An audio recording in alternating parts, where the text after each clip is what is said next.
ecomedios.com. Seguinos en Instagram, @ecomedios.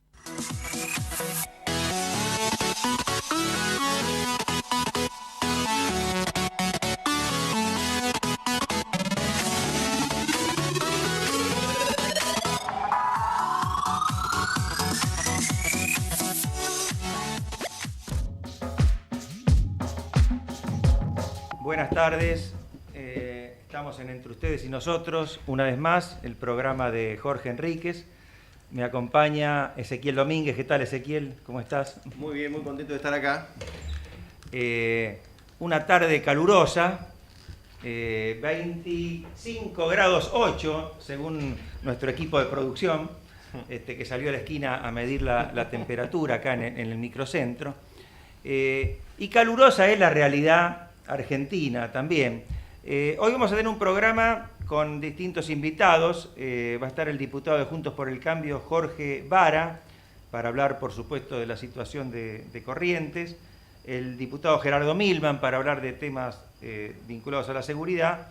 Y el ex embajador Diego Aguilar, para referirse al conflicto desatado en Ucrania. Ahí sí que está caliente el tema, ¿eh? Ahí realmente está caliente, y sin perjuicio de las precisiones que nos hará por su conocimiento diplomático Aguilar, parece bastante claro. Hay dos aspectos para analizar, ¿no? Uno es el conflicto internacional en sí mismo, y otra es la postura del gobierno argentino. Podemos empezar por lo último, que es lo que más nos afecta a nosotros. El comunicado que sacó ayer la Cancillería Argentina es completamente lavado, muy superficial, habla de las partes, y se llama al diálogo y a la negociación de las partes, que menciona así genéricamente en conflicto, no menciona a Rusia, no menciona que hubo una invasión territorial. Y me parece a mí, no sé cuál es tu opinión, que detrás de un supuesto intento de neutralidad y de distancia respecto de un conflicto que nos resulta lejano y que uno en principio podría pensar así planteado que debería ser la postura que corresponde a un gobierno que no es parte de esa controversia. Sin embargo, a mí me parece que detrás de esa apariencia, digamos, de neutralidad, hay una postura en favor de Rusia. Yo creo que, digamos, ya plantear, ya plantear el tema en términos de neutralidad es estar a favor de Rusia. Digamos, si hay un país que invade a otro y nosotros lo que llamamos es al diálogo. Sí, claramente para mí la Cancillería Argentina tiene una larga tradición de hacer cumplir el derecho internacional. Esta posición argentina se ha repetido mucho en la historia de decir, bueno, más allá de nuestra posición, nosotros queremos que se cumpla con el derecho internacional. Y acá hay claramente una violación a la soberanía de Ucrania. Uno puede estar a favor o en contra de Rusia o de Estados Unidos, pero claramente la metodología que está usando Rusia es incorrecta, está fuera del marco de la ONU y de todos los tratados internacionales, y eso merece ser condenado. Y no te diría que es una cuestión de posicionamiento económico o político. Acá hay una clara violación a las normas internacionales y hay que decirlo fuerte y claro, porque si no mañana van a seguir habiendo, y al que más le conviene que se cumpla el derecho internacional es a la Argentina. Sí, para hacer un símil con la Argentina, imaginemos que, viste que algunos mendocinos, en broma, generalmente, y algunos quizás no tan en broma, hablan del Mendo Exit, ¿no? Que ellos quieren independizarse de la Argentina, pues tienen orgullo, y un orgullo bastante justificado, que es una provincia pujante, que respeta más la institucionalidad, por ejemplo, no tienen la reelección, entonces, varias virtudes. Imaginemos entonces que Bolsonaro, por ejemplo, o el presidente de Chile, entonces, reconocieran a Mendoza como un estado independiente. Más aún, hasta ahí ya estaría mal, pero llevaran tropas o ingresaran tropas al territorio argentino para proteger a los separatistas mendocinos. Bueno, esto mismo es lo que ha pasado hace horas en Ucrania. Sí, la verdad que es tremendo y creo que no hay otra respuesta de Ucrania que por la fuerza. Entonces, pareciera que es un comunicado que no está midiendo lo que va a pasar, no sé si esta semana, la que viene o la otra, pero que es inevitable que pase, porque es como que lo que vos decís, imagínate que Mendoza se hace parte de Chile, bueno, no hay una respuesta. Claro, y entonces hay otro país que llama al diálogo, ¿no? Y a la negociación. Bueno, acá hay una clara violación de un país del derecho internacional y de la soberanía de un Estado. Poco importan también, me parece a mí, las razones históricas que a veces se enarbolan. Putin en un largo discurso, no me acuerdo si ayer o anteayer, perdón, antes de que se produjeran los hechos, y que preanunciando de alguna forma lo que iba a pasar, se refirió a Ucrania como que históricamente siempre había sido parte de Rusia, lo cual, sin ser yo ni remotamente experto, por lo que he leído, es opinable por lo menos, porque otros dicen Rusia fue parte de Ucrania originalmente, o eran ambas gobiernos que tuvieron distintos tipos de relaciones, y de hecho, por lo que leí en la historia, a veces Ucrania estuvo más vinculada a Polonia o a Lituania que a Rusia. Es decir, son todos dibujos geográficos, políticos, que se van dando a lo largo de la historia debido a batallas, debido a alianzas. En fin, no se puede revisar toda la historia para atrás. Lo cierto es que ahora son estas las fronteras, las ha reconocido la misma Rusia. Exactamente, eso es lo que iba a decir. Desde hace 30 años, y por lo tanto no cabe ninguna duda desde el punto de vista jurídico que es una invasión de un país a otro y que como tal debe ser repudiado. Estamos comentando que Jorge y Luis, el descafeinado, por decirlo de la forma más elegante, comunicado de la Cancillería Argentina con relación a al reconocimiento que hizo Rusia de partes del territorio de Ucrania como estados independientes. Ya me parece a mí, decíamos, tiene una apariencia de neutralidad, pero me parece que ya plantear el tema en estos términos no habla de una neutralidad, sino de una postura en favor de Rusia, ¿sí? Porque no se trata de partes en conflicto que como un locador y un locatario que uno dice, bueno, vayan a una negociación. No, acá hay un país que manifiestamente ha invadido otro. Pero además es una postura muy grave, porque no se ha pensado qué efectos puede tener eso en la postura de Argentina por el reclamo de las Malvinas.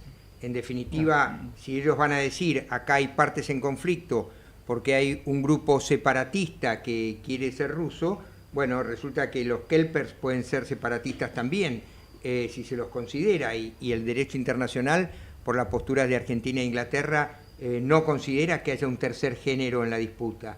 Me parece que en ese aspecto es absolutamente irreflexivo, por lo menos, y grave. Y por otro lado, también muestra la postura tradicional del kirchnerismo, de cacarear la defensa de determinados derechos humanos y de determinadas no injerencia en los asuntos ajenos, ¿no es cierto? Pero resulta que cuando un país como Rusia toma una injerencia en los asuntos internos de Ucrania, Argentina no lo condena.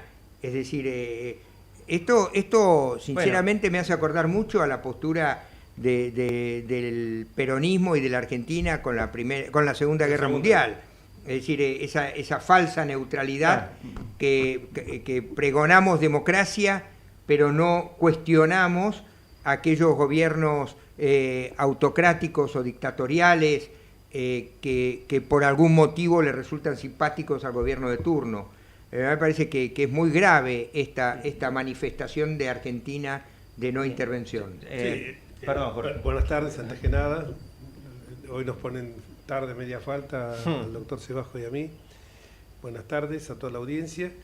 Sí, eso lo comentábamos justamente hoy, que el principio de autodeterminación de los pueblos rige, parecería, exclusivamente para las dictaduras, y no para los países democráticos. Eso por un lado. Y por el otro lado, esto merendeando partes, hoy escuché esa expresión, no sé a quién se la escuché, pero pareció muy significativa, de ir merendeando, es decir, comiéndose partes de otro país, lo que quiere hacer, volviendo a un sueño imperial, volviendo a la Rusia de los Ares, lo que quiere hacer Putin, que es recuperar todos los territorios. No dudemos de que va a avanzar también sobre las 3 repúblicas bálticas, Estonia, Letonia y Lituania, que son países muy pequeños y que evidentemente ya lo ha hecho con Osetia del Norte, Osetia del Sur, y hay otro país más que les ha dado una suerte de independencia tutelada, es decir, ellos desmembran a otro país, lo reconocen como Estado, le dan le dan independencia, o sea, reconocen que es un país independiente, pero evidentemente ponen un gobierno títere. Esto pasó, bueno, recordemos que en Yugoslavia pasaba eso con Tito. Tito era realmente un gobierno títere que dependía directamente del Kremlin, cuando Yugoslavia existía, no como ahora que está dividido en distintos países. Sí, y creo que además esto muestra una vez más la estructura tan peculiar de nuestro gobierno, ¿no? Porque probablemente lo que ha querido Alberto Fernández, luego de tener que negociar y acordar con el Fondo Monetario, y ese es otro capítulo que todavía está pendiente, es, digamos, darle algunos dulces al kirchnerismo más duro, con que sabemos que está en una postura de alineamiento con Rusia, con Venezuela, todo lo que sea dictadura de izquierda, no de izquierda, porque Putin no podemos decir que sea de izquierda, le gusta, y entonces él hace ese juego pendular permanente, pero me parece que no mide las consecuencias. No creo que sea gratis esto, en plena negociación con el Fondo Monetario. No creo que a Estados Unidos le resulte muy simpática esta actitud, como no le habrá resultado simpática la actitud de Fernández cuando fue, ya lo comentamos aquí, cuando fue a Rusia y no solo trató de congraciarse con Putin, sino innecesariamente, gratuitamente, habló mal de Estados Unidos delante de Putin. Yo igualmente veo este comunicado que tiene 2 párrafos. Digo, no quedó bien con nadie, porque no quedó bien con Putin, no quedó bien con la izquierda, no quedó bien con Estados Unidos. La verdad que por lo que dice, no tomó ninguna posición, queda en el medio y no sirve para nada. Y sobre todo que se embanderan, yo acá, un miembro de la Academia Nacional de Ciencias Morales y Políticas, Felipe de la Balse, me mandó un muy lindo escrito, es decir, es la ponencia de él cuando asumió en la Academia Nacional de Ciencias Morales y Políticas, donde habla de Estados Unidos, China y la política exterior argentina. Y dice que evidentemente la Argentina tiene que tener, como decimos nosotros, la inteligencia y los intereses, no embanderarse. Hoy no es más un mundo multilateral. Volvimos a la época en que existen 2 grandes potencias que son China y Estados Unidos. Rusia es un tercero que está tratando de ver cómo puede medrar comiéndose territorios, porque hoy no es Rusia. Pensemos que hoy escuchaba que el PBI de Rusia es la mitad del PBI del Estado de California. Sí. O sea, esto que estamos escuchando, dice, y nosotros nos abrazamos con esto, es como si, no sé, nos abrazáramos con un pequeño país de Europa. Ahora, yendo al ejemplo que daba Luis, a lo que él recordaba de la posición tradicional de nuestro país en materia de relaciones internacionales, la Argentina fue tradicionalmente, digamos, neutralista, si vamos a la historia, en la Primera Guerra Mundial, tanto los gobiernos conservadores como los radicales. Ahí después cuando terminó la Primera Guerra Mundial, hubo una disidencia entre Irigoyen, que era el presidente, y Alvear, que era su ministro en Francia, cuando Setacor, que era la Liga de las Naciones. Después en la Segunda Guerra continúa esa postura, pero claro, es falsamente neutralista ahí porque indudablemente el gobierno surgido de la Revolución del 43 tenía simpatías por el eje, y la Argentina lo pagó muy caro. La Argentina le declara la guerra, es uno de los episodios más grotescos e infames de nuestra historia, cuando ya estaban los últimos días en el búnker Hitler, y ahí entonces Perón, como vicepresidente de la Nación, sonriente, firma la declaración de guerra a Alemania.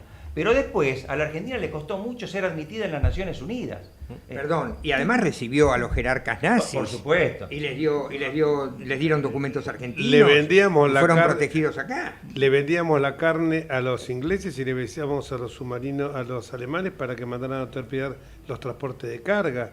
Eso es una cosa hasta vil totalmente, quedar bien con los dos, pero cobraba de los ingleses y después quedaba bien Pero con quedó como un paria en ese momento en materia internacional y algunos analistas entienden que un poco la larga decadencia argentina empieza ahí. O sea que estas cuestiones internacionales, porque entonces ¿quién ocupa ese lugar? Brasil, que hasta ese momento era un país en todos los índices, pese a su mayor tamaño, bastante retrasado respecto de la Argentina. Pero Brasil, que un gobierno, digamos, fascistoide, podemos decir, como el de Getúlio Vargas, sin embargo, tuvo esa inteligencia de los intereses que dice Jorge y envió tropas, claro, a favor, tropas en los aliados a favor de la los Segunda Guerra aliados. Mundial. Y ahí Brasil pasa a ser un aliado entonces de los Estados Unidos. Es decir, estas cuestiones internacionales que nos parecen tan lejanas y abstractas, después tienen consecuencias prácticas. Sí, Escudé tiene documentado cómo Estados Unidos jugó en contra de la Argentina después de Un que libro no muy se... lindo ese, se llama 1943, Argentina y Gran Bretaña, algo así. Yo lo leí hace como 30 años. Él dice Sí, que, muy que lindo. Gran Bretaña fue el abogado de la Argentina, porque tanto Estados Unidos como la Unión Soviética no, le bajaban el pulgar. Más o menos, porque Churchill no quería que la Argentina ingresara en Naciones Unidas. Se opuso bastante. No sé, en ese libro tema. está muy documentado, él dice que por la tradicional alianza, digamos, económica de Argentina y Gran Bretaña, a Gran Bretaña fue la que finalmente abogó para que se le permitiera. Ya es probable que ya había renunciado, ya había un nuevo primer ministro en lugar de Churchill. Puede Claro, ser. Churchill pierde las elecciones Puede inmediatamente, ser, apenas terminada la Churchill, Segunda Churchill Guerra. era el que se ponía inicialmente. Pero bueno, lo señalo como un ejemplo histórico para que se vea cómo esto tiene consecuencias también Seguro. domésticas. Y nosotros siempre tenemos que recordar que cuando fue el tema de Malvinas, éramos prácticamente unos parias en la región porque nadie nos dio, sacando los peruanos, sacando Perú, los demás nos dieron la espalda. Porque esto se paga, o sea, esto de cuando Perón decía ni yanquis ni marxistas, peronistas, son tribuneras, nada más que tribuneras, porque después no hay sustancia atrás de eso. Hoy el mundo está mirando las cosas, mirá, yo digo, hoy hay el campo de maniobra de la política exterior argentina está demarcado por la bipolaridad y por el conflicto hegemónico que son las fuerzas que dominan el escenario internacional, y no hay que desconocer el papel que juegan grandes potencias como Rusia, como la India, la Unión Europea y Japón, pero todas ellas están un escalón más abajo en el ranking que China y Estados Unidos, y nos van a afectar mucho menos, pero lo que pasa es que hoy hay un sistema, nos gusta o no nos gusta, hay un sistema bipolar al cual es extraño Rusia. Pues el sistema bipolar, que no va a ser seguramente como fue la antigua Guerra Fría, por los altos niveles de interdependencia económica que hacen muy improbable un desacoplamiento entre las economías estadounidenses y la China, pero por lo menos en un horizonte de mediano plazo, pero el proceso de integración de la economía nacional y la globalización, por supuesto, quizás se va a desacelerar, pero no se va a detener.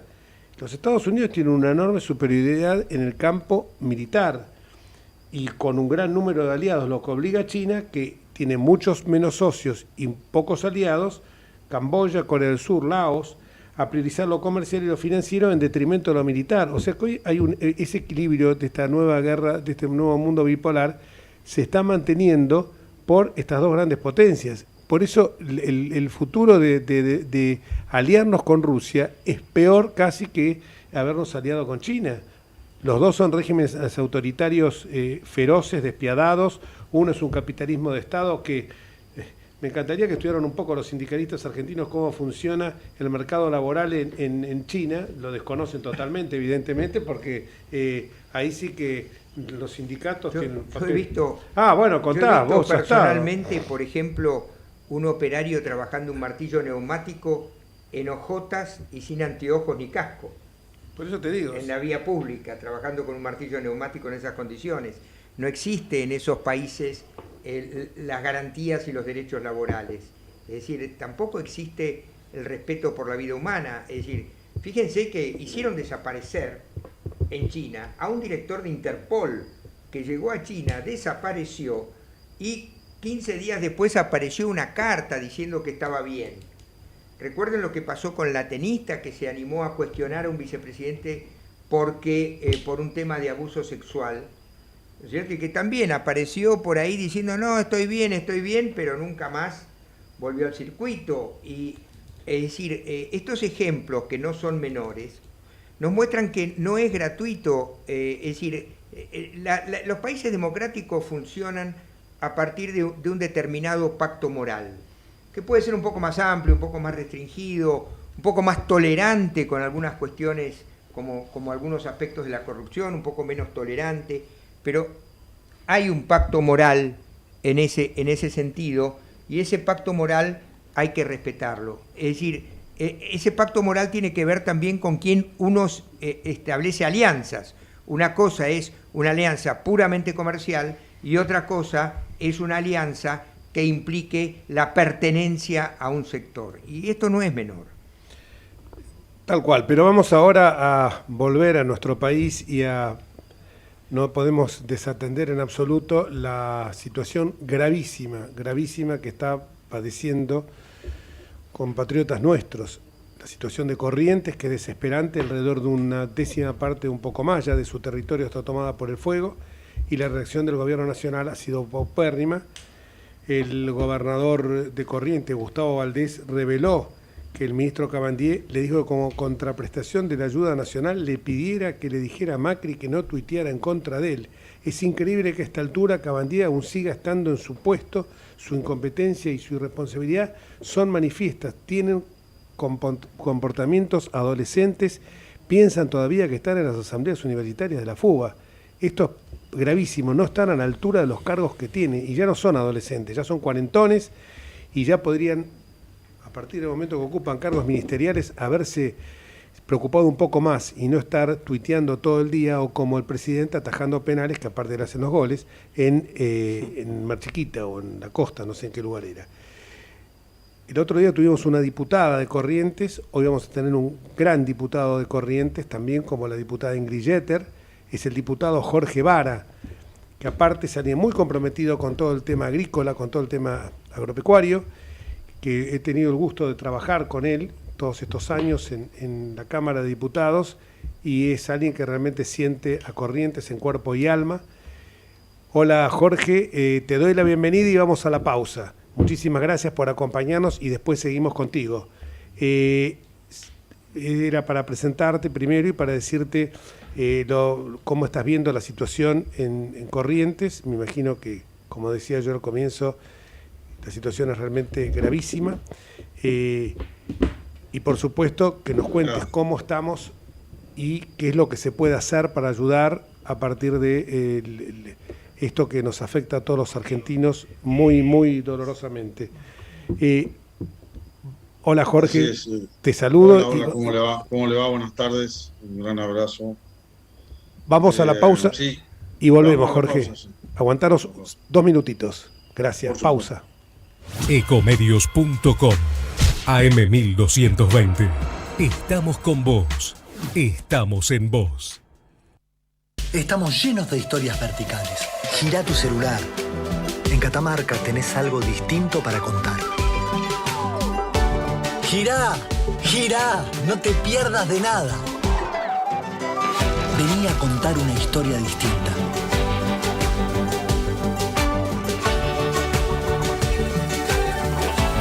¿Querés descubrir algo distinto? Girá y vení a Catamarca. Todo lo que hicimos en la costa lo hicimos porque nos escuchamos y trabajamos en equipo. Vos, que querés vivir en un lugar que te encante, y nosotros que lo estamos haciendo. Y así funciona. Juntos hacemos más y disfrutamos más de la costa. Vivamos Vicente López. La Posada Morada dos Ventos te espera en Pipa, la mejor playa del nordeste de Brasil. Única por su bahía con delfines. 12 exclusivos departamentos y 3 piscinas circulares en medio de un jardín tropical. Podés venir con cualquiera de las vacunas aplicadas en Argentina. www.moradadosventos.com. Morada Dos Ventos, Pipa, el primer lugar cuando decidas viajar. Informate en ecomedios.com. Seguinos en TikTok, @ecomedios1220.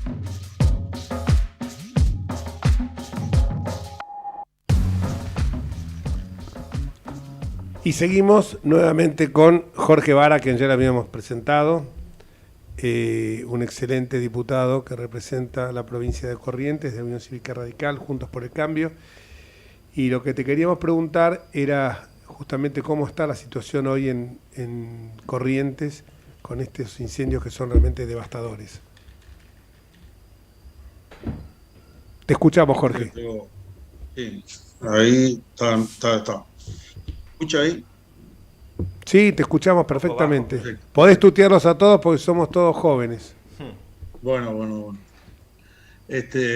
No, le decía, la situación lamentablemente no está controlada.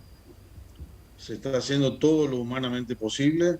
El esfuerzo no solamente de los correntinos, sino también de ayuda que estamos recibiendo afuera, que están trabajando gente de varias provincias, provincia de Córdoba, estuvo gente de Jujuy, creo que ha quedado algo, Mendoza está en otra parte, provincia de Entre Ríos mandó algo, Brasil, Río Grande do Sur, algunas localidades mandaron también bomberos, provincia de Buenos Aires está presente, se está haciendo todo lo humanamente posible, pero la situación lamentablemente tengo que decir que no está bajo control y lamentablemente siempre fuimos enemigos de estar dependiendo de la naturaleza o de la suerte, pero estamos dependiendo de la naturaleza que ayude algo con lluvia porque la situación climatológica en Corrientes es extrema. El ambiente está totalmente seco, los perfiles de los suelos sin nada de humedad. Necesitamos imperiosamente que nos ayude un poco el tiempo, por lo menos que se comporte como la estadística nos dice, pero realmente lo que pasó en los últimos 3 meses en Corrientes es fenomenal. Que ya veníamos de un acumulado grande. Tuvimos un buen comportamiento en noviembre, por eso hasta ahí no pasaba nada. Tuvimos bastante buenas lluvias en noviembre, pero de golpe se bloqueó la atmósfera en diciembre y no llovió nada. Y el otro día cayeron 2 o 3 milímetros, pero hoy estamos ya con incendios de nuevo. Necesitamos lluvia de volúmenes significativos que nos permitan aflojar un poco y descansar, inclusive la gente, es decir, los bomberos voluntarios necesitan física y psicológicamente descansar un poco y reponerse, y esperemos que las lluvias ya sean para normalizar la situación, el ambiente, y no volvamos con incendios, ¿no? Sí, realmente parece increíble que con el cuadro que vos describís todavía se sigan discutiendo temas de pertenencias políticas, esto que Cabandí va a un lado, se saca la foto en el otro. Recién acabamos de ver un tuit del presidente donde va a ir ahora a Corrientes porque dice que se lo pidió, y está una foto en ese tuit con el senador Camau Espínola, y que parece que va a ir porque se lo pide él. Esto la verdad que es vergonzoso, porque sea de la manera... Son argentinos, cualquiera sea el signo político, aunque esto hubiera pasado en Formosa, durante el gobierno nuestro, se hubiera auxiliado a la provincia porque ahí viven argentinos. Eso es lo que a vos te subleva, y que de repente los pedidos de Gustavo Valdés, que ya datan hace tiempo, no hayan tenido como contrapartida una respuesta con toda seriedad por parte del gobierno nacional. Eso es lo que a uno... porque aparte no entienden lo que es el campo. Pero sí, eso ahora con las hojas 600 debe estar todos felices y contentos, porque viven del campo, porque el estado este elefantiásico, paquidérmico y bobo que tenemos se alimenta del campo, es que es el que denosta, pero después no lo cuida como tendría que haber sido en este caso, y todavía debe de estar discutiendo a que si Valdés, en la desesperación que tiene, recurre a cualquier parte del mundo, deben decir que el recurrir a Estados Unidos puede ver un signo ideológico, un sello ideológico en lo que él está haciendo, cuando es la desesperación de un gobernador que realmente quiere a sus compatriotas, ¿no?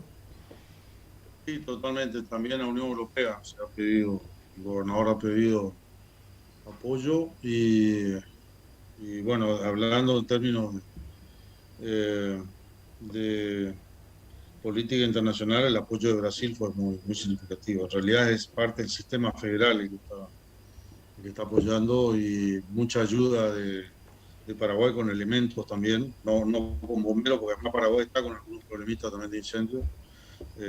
No en nuestra magnitud, pero tienen algunos problemitas porque esta situación de la atmósfera un poco también en esa zona, pero con elementos, la verdad que hay mucha solidaridad y vamos a ver cómo evoluciona esto y vamos a ver el presidente que viene a hacer, digamos, ¿no? Estamos con mucha expectativa, porque me parece bienvenido y muy importante que el presidente venga.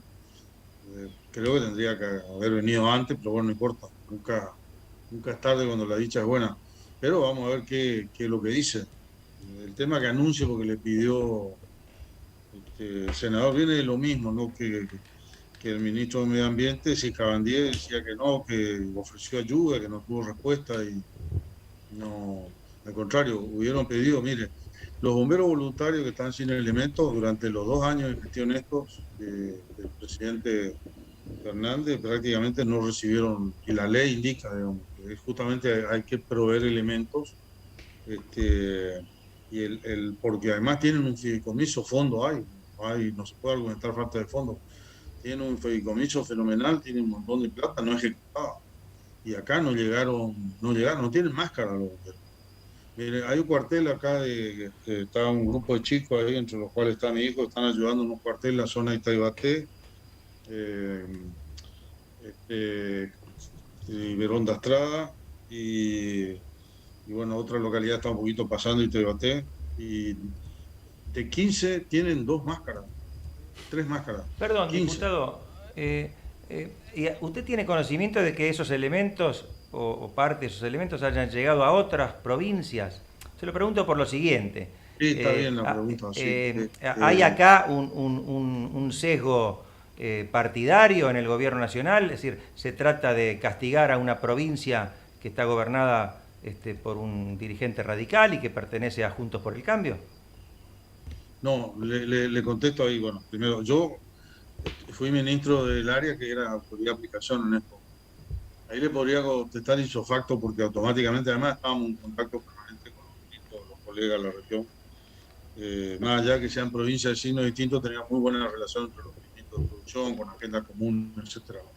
Pero en este momento yo no le sé decir. Lo que sí le sé decir que acá a Corrientes ha llegado la ayuda. Las primeras ayudas llegaron a través de un municipio, del municipio de Mercedes, y no de la provincia. Y la ley indica que tiene que ser a través de la provincia. La provincia tiene que estar adherida a la ley nacional y Corrientes está adherida a la ley nacional del fuego. Es decir, nosotros tuvimos siempre adherido a la ley nacional del fuego. O sea, la ayuda del gobierno nacional llegó al municipio de Mercedes, no a la gobernación. Exactamente. No, incluyendo aviones. O sea, llegan tres aviones hidrantes cuando la lucha nacional del fuego. Cuando empieza esto no había ni un solo avión del sistema nacional. Y en un momento pone a disposición 2 aviones. Y al municipio de Mercedes le asignan 3 aviones. Y el resto de todo. Perdón, disculpe, la pregunta es inevitable. ¿Mercedes está gobernada por qué partido? ¿O no tiene nada que ver en este caso? Sí, bueno. Está bien. Sí, uno no quiere. Es obvio, ¿Sabés lo que pasa? No, claro, como yo no conocía. ¿Sabés lo que pasa, Jorge? Lo que pregunta Osvaldo Pérez San Martino es muy cierto, porque la audiencia a lo mejor no sabe. Incluso a lo mejor podía pensar que era Mercedes San Luis o era Mercedes Provincia de Buenos Aires. Entonces es bueno aclarar esto. No. Pero Mercedes Corrientes. Mercedes Corrientes. Que también son peronistas, me parece. ¿En dónde? Mercedes San Luis y Mercedes Provincia de Buenos Aires. Sí, Mercedes San Luis, exactamente. Pero lo que digo es importante esto, porque revela la bajeza, la inmundicia que es esto que estamos privilegiando cuando hay gente. Hoy vi un productor y la semana pasada uno ha visto las imágenes lacerantes por televisión de gente que está llorando, que lo perdió todo, que el fuego lo devastó, porque el fuego es una vez que se propaga, el fuego es incontenible. Y vos decís, tardaron en mandar los aviones hidrantes. Y hoy lo acabo de ver por televisión, recién acá en el monitor que tenemos, donde está la foto de Fernández con Camao Espínola. O sea que tuvo que ir a pedirle a Camao Espínola como si fuera esto. Que venga alguien de mi signo partidario que lo voy a escuchar. Es una cosa. Y te ponen en una situación hasta mendicante, porque la desesperación es tan grande que yo justifico cualquier acción que se pueda tomar, que de donde venga hay que aceptarlo. pero es una situación de vasallaje la que te quieren imponer. Eso es lo que nosotros... Y que aparezca, por ejemplo, un influencer como este chico, el joven Santiago Maratea, que en 24 horas recauda más de 100 millones de pesos cuando la ayuda que ofrecía el ministro de Agricultura, Julián Domínguez, para toda la provincia, era de 200 millones de pesos. O sea, vos fijate, con 200 millones de pesos, hoy ¿qué pueden hacer? Nada, porque las pérdidas son... ¿Sabes cuánto estamos calculando las pérdidas? No. Las pérdidas de básicamente productivos, porque pérdida de infraestructura pública en el caso de incendios no es como inundaciones que se pierde infraestructura. Las pérdidas productivas están cercanas a los 700 millones de dólares. Y ahora ampliaron la ayuda, aparentemente la están ampliando a 700 millones de pesos, o sea que van con el número de pérdidas, pero con la diferencia de 108 veces la diferencia entre el peso y el dólar. Es decir, tomando el oficial, ¿no? Tomando el más bajo, claro. Tomando el oficial. Otra cosa para que tenga idea del número que le estoy dando, porque si no, 600, 700 millones de dólares por ahí para una provincia como la provincia de Buenos Aires no es significativo, pero acá representa el 20% del PBI provincial. Y no lo está pudiendo. El PBI provincial implica el PBI generado, los servicios, los valores agregados generados por todas las actividades, incluyendo servicios, comercio, sistema de gobierno, etcétera, ¿no? Todo el PBI, el 20%. Pero todo cae sobre el lomo de los productores. Usted se imagina la destrucción de riqueza que hay acá. Tremendo. Se imagina la destrucción de riqueza. Estamos viendo ante los ojos. Hay días que amanece al otro día con 5.000 hectáreas quemadas de bosques de 30 años, de 20 años, de 30 años, que tiene un valor de 6, 7, 8 mil dólares por hectárea en pie, digamos, así como está. O sea, en una noche se le queman 30 millones de dólares. Más la allá destrucción de riqueza, y esa riqueza hay que volver a recuperarla, hay que reconstruirla, el tiempo que va a llevar. El tiempo que va a llevar reconstruir esa riqueza que tiene una cantidad de años de trabajo encima. En el caso de los campos ganaderos, los pastizales se van a recuperar más rápido. Lo que sí hay pérdida de alambrado.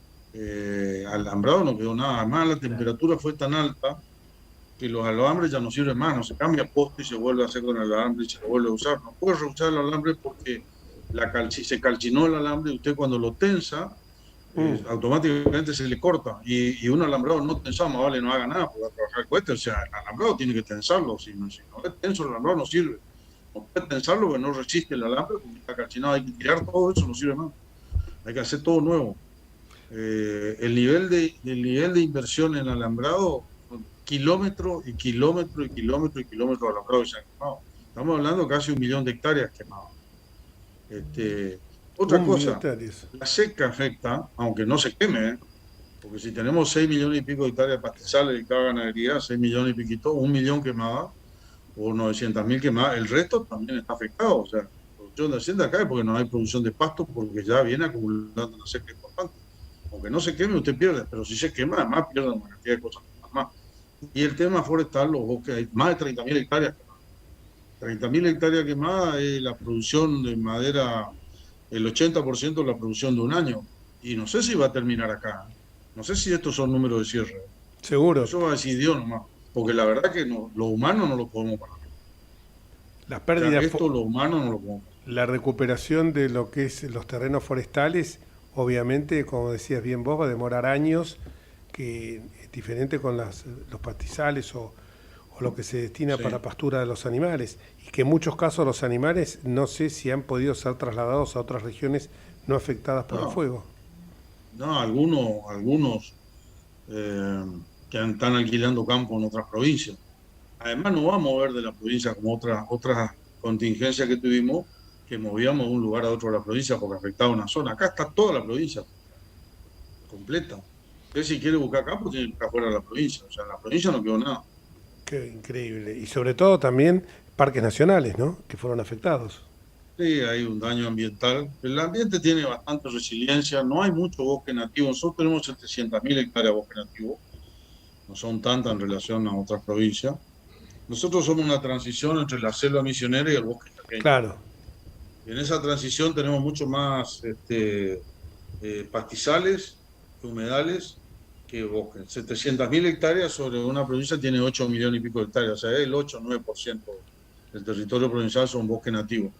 Están los montes más chaparrados, están afectados, pero el bosque nativo resiste mucho mejor que el pastizal, inclusive el bosque nativo resiste mejor que la forestación. Cuando el fuego se mete en la forestación no hay forma de parar.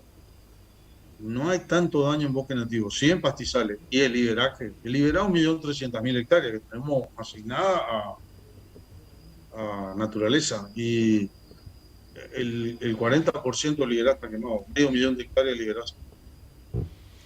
Jorge, no quiero sí. ni hablar de los daños sobre la fauna, inclusive de la cantidad de animales muertos que hay, porque es tan rápido se propaga el fuego que son animales que instintivamente están preparados para ir corriéndose, pero no le dio tiempo. Su instinto quedó corto para poder salvarse. Querido Jorge, muchísimas gracias, pero antes que te vayas, te quería decir de qué manera la gente puede ayudar, más allá de todo lo que se está diciendo, de los influencers, de algunos clubes de fútbol como River, Argentino Junior, que están trabajando en esto, que la ayuda llegue quizás a lo mejor con mayor celeridad, cómo se puede colaborar y con qué elementos, aparte de los... Bueno, yo le voy a pasar, y sobre todo los guardaparques. Ya que hablamos de la cuestión de liberar los guardaparques. Nosotros tenemos en realidad 2 millones de hectáreas protegidas, no es solo liberar. Tenemos otras áreas protegidas. Y hay guardaparques nacionales y guardaparques provinciales. Y nosotros tenemos ayuda a todos, porque el fuego no hay fuego nacional y fuego provincial. Seguro. Acá hay fuego nomás. Y hay que combatir el fuego. Así que yo le voy a pasar, hay que ayudar a los guardaparques. No estaban con los elementos necesarios tampoco. No tenían todos los elementos necesarios. Y algunos cuarteles, los cuarteles que yo paso son los cuarteles más pobres, o son los más recientes. Hay cuarteles que están bien. Por ejemplo, la de las zonas forestales, las mismas empresas ayudan a los cuarteles, y en general hay cuarteles fuertes. Espectacular el trabajo que están haciendo, pero me parece que en esto hay que ayudar, porque hay cuarteles que no tienen vehículo. Villa Olivari, me estaba acordando que ahora se le mandó ayuda con un grupo de chicos. Villa Olivari no tiene vehículo. ¿Sabe qué? Hicieron un carrito que fabricaron cuando empezaron los incendios, un carrito con hierro de chatarra que le regalaron de los productores de la zona. Hicieron un carrito y lo tiran con sus propios vehículos, uno de carnicero, el otro comerciante, el otro pequeño productor, enganchan con su vehículo y en el carrito ese cargan tambores de agua y van a combatir el incendio de esa manera, con su vehículo. Falta de todo. Yo le voy a pasar, para no complicarle mucho, voy a pasar 4 o 5 cuarteles que pasámelo están con mucha necesidad. O al celular de la producción, o pasámelo directamente al celular mío, que lo tenés, así que... Sí, bueno, yo, Jorge, yo te paso al tuyo. Así... Insisto, hay gente que está entrando al fuego sin máscara, ¿no tienen? Entran, le dan un kit de gotas para los ojos, pudiendo evitar, o sea, para que, no puede parar el humo, por lo menos te pone el kit que tiene, que te ayuda a sobrepasar mejor el humo, ¿no es cierto? Falta guante, falta bota, falta todo. Pero se está respondiendo mucho la gente, está respondiendo y rápido, pero vamos a... Mándame. Yo le paso. Y algunos elementos para guardaparques. Bueno, muchísimas gracias, Jorge, y a tu disposición como siempre. Ha sido un gusto que trabajáramos estos años juntos en la Cámara de Diputados. Un abrazo enorme. Igualmente para vos. Y ahora tenemos en la línea al diputado Jerry Milman, con quien vamos a hablar de varios temas, particularmente de, entre otras cuestiones, lo vinculado con los shows televisivos que está montando diariamente Sergio Berni, ahora que ha entrado también en su variante de combatir el fuego y hacer declaraciones estruendosas que muchas veces sabemos que son, como diríamos en la jerga del tablón, fulbito para la tribuna, y no hay nada consistente detrás. Hola Jerry, ¿cómo te va? Jorge Enríquez, acá estamos en el estudio con Ezequiel Domínguez, Luis Sebasco y Osvaldo Pérez Martino. Un gusto tenerte. Y bueno, bien Jerry. ¿Cómo estás viendo esto vos de lo que está pasando en Corrientes? Ya recién hablábamos con un colega tuyo, con Jorge Vara. y queríamos ver cómo vos, porque en las últimas horas se habló mucho que había habido un cambio en el manejo del fuego del gobierno nuestro, del gobierno de Mauricio Macri, y que realmente me parece que son cosas que no se compadecen con la realidad, como el tema de esta ley que hizo sancionar, por suerte yo la voté en contra, la ley del manejo del fuego, que por 60 años no se podían vender propiedades que habían sido afectadas por incendios. Esto se demostrara que el incendio era o no provocado, hacer indisponible propiedades del dominio privado. Entonces te quería ver, la primera reflexión es cómo estás viendo esto de Corrientes sin intervención del polifacético artista televisivo Sergio Berni. Bueno, la verdad, Jorge, que primero respecto de... Nosotros hemos presentado un proyecto de derogación de esa ley que impulsó Máximo Kirchner y Carlos Heller. Parece disparatado. Yo diría es anticonstitucional esa norma, porque el derecho a la propiedad está consagrado en nuestra Constitución Nacional. No puede venir acá a regularlo una ley como lo hace la ley de manejo del fuego. Así que pedimos la derogación lisa y llana de la norma, incorporando un artículo para que quede claro, porque como la ley no puede ser retroactiva, si no tiene un artículo expresamente en ese sentido, como lo indica nuestro Código Civil y Comercial, para que en el caso de los propietarios correntinos les pueda caber la derogación de la ley, porque si no van a quedar atados a la ley anterior. Respecto de lo que hace el ministro Berni, la verdad es que me parece muy bien que las provincias argentinas colaboren con la provincia de Corrientes, porque se ha desmadrado de tal naturaleza la causa, fruto de falta de previsión del gobierno nacional, que ha aumentado en miles de millones de pesos el Ministerio de Medio Ambiente. Sin embargo, no ha hecho nada para generar licitaciones de alquileres de aviones, de hidroaviones o de helibaldes, que son los helicópteros que tienen la posibilidad de apagar los incendios. No ha hecho nada respecto de eso, porque es absolutamente predecible. Cuando nosotros estábamos en el gobierno y esta área no pertenecía al medio ambiente, sino que pertenecía justamente al área que tenía bajo su mando Patricia Burrich, y yo colaboraba en ese ministerio, nosotros teníamos el manejo del fuego, y ya en agosto, en julio, hacíamos la licitación para contratar los aviones y los helicópteros en Chile, en Canadá, porque en la Argentina eran insuficientes. Ahora, respecto al show televisivo del ministro de la provincia, la verdad es que es lamentable, digamos, porque me parece bien que manden los bomberos, los héroes son los bomberos, y no el ministro volando con cámara de televisión y Fuerza Buenos Aires y parte de una campaña ya a esta altura grotesca, ¿no? Porque lo que debería hacer el ministro es volver a Puerta 8 en la provincia de Buenos Aires y ver de verdad qué ha pasado con 24 argentinos que han sido víctimas del descontrol que tiene respecto al narcotráfico y al narcomenudeo en la provincia de Buenos Aires. ¿Cómo juzgarías, a la luz de la gestión tuya, de la gestión de Patricia, bueno, que vos tuviste un papel destacadísimo, lo que se hizo, lo que se avanzó en aquel momento, con unos números realmente imponentes, cifras homéricas de derribo de búnkers, incautación de droga, quema de la misma, con esto que está haciendo que parecería, te vuelvo a decir, fuego de artificio?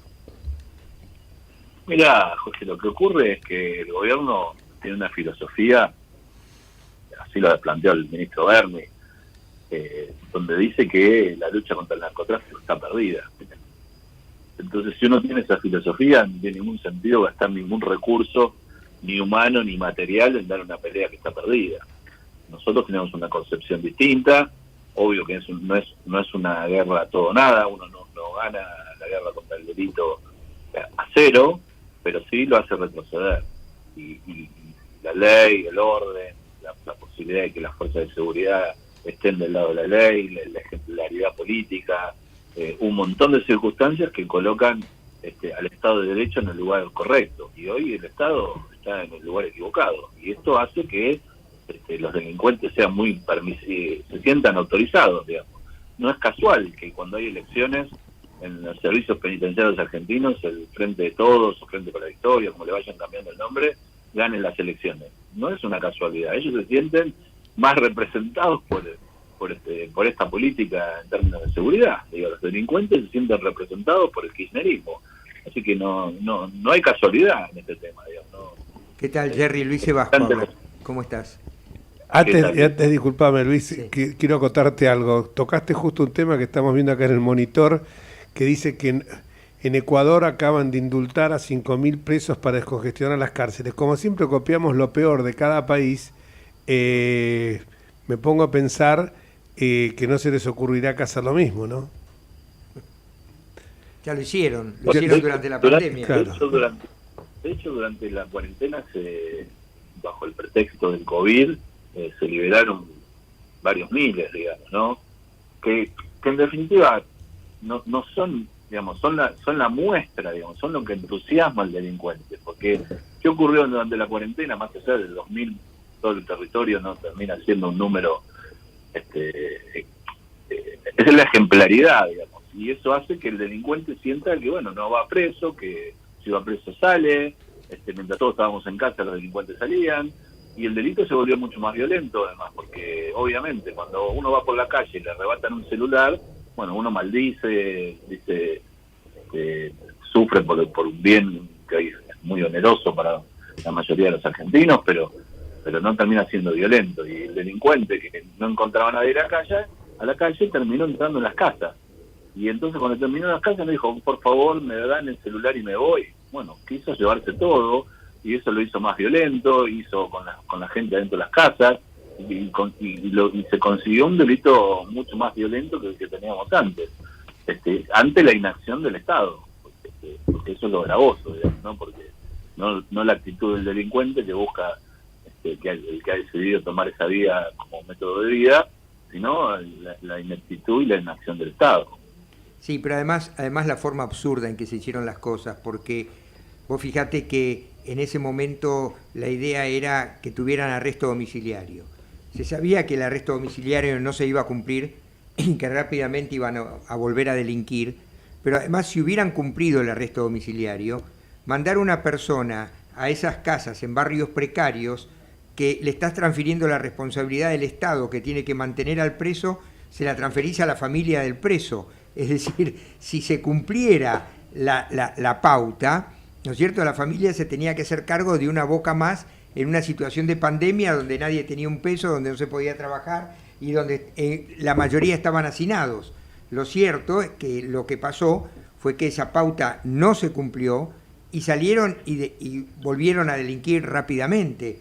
Es decir, fue todo una cuestión muy absurda. Es decir, es para un libro de Vargas Llosa, tipo Pantaleón y las visitadoras, porque realmente era una locura.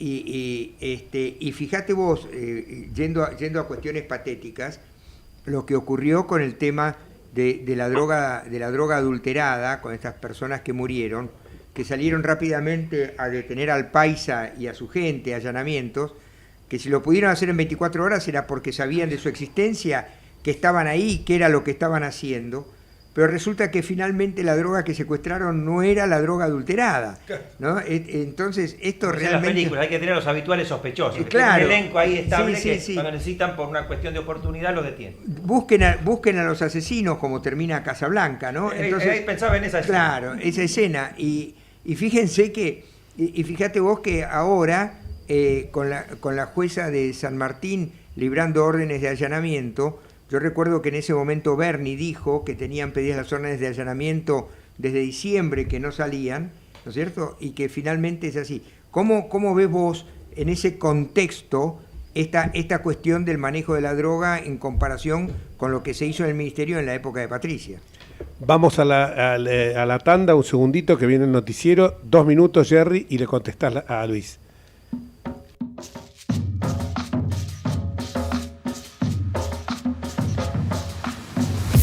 Desde Buenos Aires, transmite LRI 224, AM 1220, Ecomedios.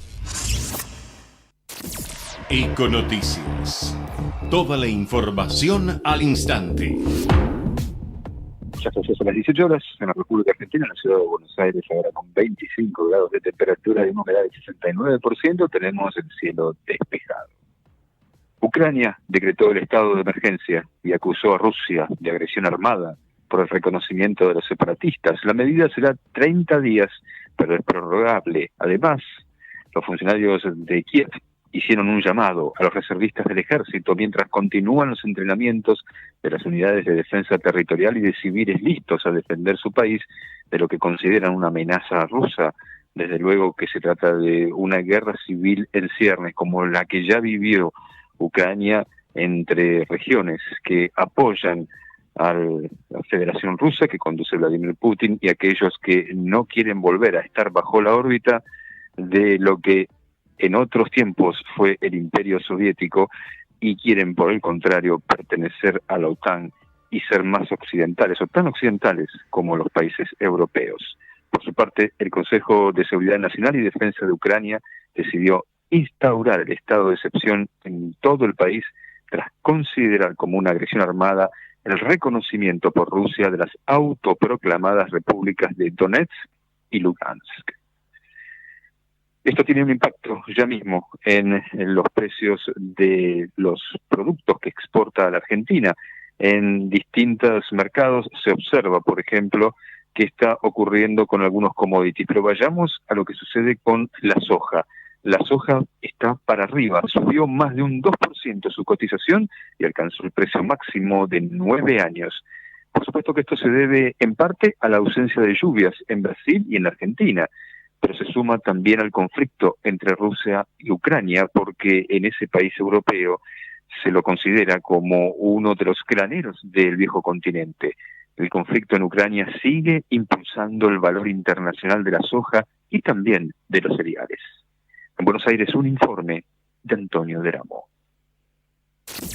La mejor información pasó por Econoticias, ecomedios.com. Convivir es cuidarnos. Legislatura de la Ciudad Autónoma de Buenos Aires. Desde Buenos Aires, transmite LRI 224, AM 1220, Ecomedios. Tengo algo excelente para recomendarte. MGN Salud es una empresa de medicina que te da más servicios, más beneficios y la mejor atención. Anota, llama a MGN Salud al 4629-3351. Podés asociarte ahora y aprovechar tus aportes. Llama al 4629-3351 y asociate a MGN Salud. MGN Salud llegó para cuidarte. Superintendencia de Servicios de Salud, www.sssalud.gov.ar, 0800-222-72583. RENEM, número 117924.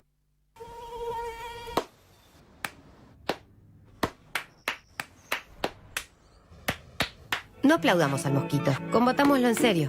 Para combatir el dengue, el zika y el chikungunya, evitemos que los mosquitos piquen y se reproduzcan. Usemos repelentes, coloquemos tules en la cuna de los bebés y demos vuelta a contenedores para que no se acumule el agua. Si tenés fiebre alta, dolor de cabeza y dolor muscular, no te automediques y acudí al médico. Encontrá más información en argentina.gov.ar. Argentina Unida, Ministerio de Salud, Argentina Presidencia. La Cámara de Comercio Italiana en Argentina ha creado la categoría de socio digital para que desde la distancia las empresas pymes y profesionales puedan acceder a oportunidades comerciales, cursos online y asesoramiento gratuito en comercio exterior, economía, créditos y legales. Comuníquese al 011-481-65900, 011-481-65900 o enviando un mail a ccibaires@ccibaires.com.ar. Asóciese, los esperamos. Llega el Censo 2022. Llega el momento de reconocernos. Reconocernos por nuestra vivienda, por lo que hacemos y por lo que queremos hacer. Reconocernos por lo que nos une. Reconocernos por vos. Llega el Censo 2022 para saber cuántos somos, y cómo vivimos. INDEC, Argentina Presidencia. Informate en ecomedios.com. Seguinos en Twitter, @ecomedios1220. Y seguimos con el diputado nacional Jerry Milman, que le estaba preguntando Luis Sebasco cómo veía esta gestión comparado con lo que fue la colosal gestión de Bullrich, de Patricia Bullrich, en cuanto a secuestro de récord de drogas, procedimientos y otras medidas que se tomaron en cuanto a profesionalización, formación y capacitación de todas las fuerzas destinadas a prevenir y combatir el narcotráfico. Y la ocupación del territorio por parte del Estado. Bueno, la verdad es que más que preguntarme a mí, hay que preguntarle a la gente cuál es la opinión que tiene sobre un modelo y el otro. Me parece que está a las claras. Cualquier encuesta de opinión pública va a mostrar qué es lo que la sociedad pretende que el Estado le garantice la seguridad. Pero lo que Luis preguntaba, y viendo de Luis, que ha sido procurador de la ciudad, y más allá de las órdenes de allanamiento, yo les cuento, por ejemplo, en Puerta 8, en 3 de febrero, que es donde se produjo el punto de venta de este opioide que terminó con la vida de 24 compatriotas, unos días antes se detuvo a unos chicos con el mismo producto. La policía bonaerense los detuvo. La verdad que la policía bonaerense quizás les salvó la vida, porque si hubiesen consumido ese producto a pocas cuadras de Puerta 8, hoy no estarían vivos. Digamos, y por fruto de ser detenidos con esa sustancia, hoy están vivos. ¿Y qué debió hacer ahí tanto la justicia como las fuerzas de seguridad? Y debieron primero mandar a investigar de qué sustancia se trataba, esas bolsas con el polvo rosa. Segundo, utilizar las técnicas de investigación que nuestro gobierno aprobó y poner un agente encubierto dentro del escenario de Puerta 8, y de esa manera poder tirar de la piola para ver quién era el vendedor, quién, no solo quién estaba en el búnker para vender el microtráfico, porque no se puede comprender el microtráfico si no se comprende el narcotráfico. La droga no llega al punto de venta por gracia, digamos. Hay toda una cadena, digamos. Hay un distribuidor, hay un financista, hay un importador en este caso, porque es un opioide que no se fabrica en Argentina, como muchas de las otras drogas orgánicas inclusive. Hay un transportista, hay una serie de la cadena, que cuando uno encuentra esto, lo que tiene que hacer es tirar de toda la cadena, y eso requiere inteligencia criminal, requiere investigación, requiere otro tipo de actitud. Y acá la verdad es que hubo una alerta, porque nada más simple que a 3 cuadras fueron detenidos con la misma sustancia. Entonces, se debió actuar antemano, y hoy tendríamos 24 chicos con vida, digamos, chicos y chicas y adultos, 24 argentinos con vida. Y sin embargo, esto ocurrió y nadie se hace responsable, y se detuvo a un vendedor de narcotráfico, como hay en todas las barriadas de los centros urbanos, en el Gran Buenos Aires, o en el Gran Rosario, o en el Gran Mendoza, o en el Gran Córdoba. Este problema existe en todos lados porque no se ataca de manera central, digamos. No se ha reunido el Consejo de Seguridad Interior desde que Aníbal Fernández es ministro. No hay una colaboración entre las provincias y la nación, digamos. En comprender que no hay narcotráfico sin microtráfico, y no hay microtráfico sin narcotráfico, es un problema esencial, digamos, ¿no? Y hemos visto al ministro de la provincia de Buenos Aires, al ministro nacional, haciendo una comedia de enredos por Twitter, diciéndose barbaridades, mientras las familias perdían a sus hijos, las familias perdían a sus hermanos. Digamos, la verdad es que ha sido vergonzoso, irresponsable, irrespetuoso. No me alcanzan los adjetivos para decir lo que pienso del culebrón entre el ministro de la provincia y el ministro de Seguridad Nacional, y sería un culebrón gracioso si no fuera porque en el medio hay argentinos que han perdido la vida. Sí, además, Jerry, me parece que hay una cuestión que también es importante, que hay un cambio de paradigma. Durante mucho tiempo en la Argentina nos hemos planteado el tema del derecho a consumir como una cuestión propia de la protección del artículo 19 de la Constitución, ¿no? De las acciones privadas. Pero hoy por hoy, toda la circulación y manejo de los estupefacientes está directamente vinculado a estructuras mafiosas y actividades mafiosas. Entonces el cambio de paradigma es muy importante. Encontrar una persona con escasa cantidad de droga en su poder no pasa por verificar si era para consumo personal o era una tenencia simple o no, sino que pasa porque la persona que encontrás tiene que ser una punta de un hilo de investigación para poder avanzar sobre las estructuras del narcotráfico. Porque los narcotraficantes ya saben que los que venden tienen que andar con poca cantidad para poder justificar esa tenencia. Y el tema es que los tribunales y los órganos de investigación en general están en una zona de confort, de decir la escasa cantidad no es relevante, no los detengo, no los mantengo. En la Ciudad de Buenos Aires habíamos tomado una tesitura cuando asumimos la competencia del narcomenudeo que estaba vinculada con decir nadie se va por comisaría salvo que sea una cantidad que la circunstancia indique claramente que era para consumo personal, pero a la persona se la identificaba y después la idea era trabajar con un mapa del delito, sabiendo cómo circulaban, por dónde circulaban, si a la persona la agarrabas 2 o 3 o 4 veces ya le ponías otra mirada, porque lo importante era avanzar en las estructuras del narcotráfico, que me parece que es lo que hoy no está ocurriendo nuevamente. A ver, Luis, digamos, nosotros tenemos si bien no tenemos una ley de despenalización del consumo, tenemos un fallo de la Corte. Correcto, sí. Que penaliza. Y eso es lo que muchos jueces y fiscales terminan tomando ante un consumidor con pocos gramos de la sustancia.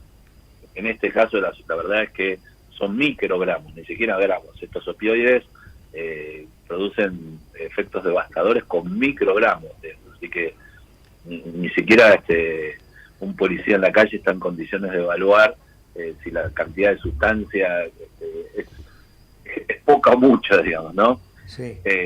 Pero lo que, bueno, como existe el fallo, uno puede exculpar al consumidor. Ahora, lo que no debe dejar de hacer es generar la investigación. Exacto. Uno tiene dos maneras de perseguir el narcotráfico. Uno parándose en la frontera, en la aduana, en los distintos lugares por donde ingresa la Argentina.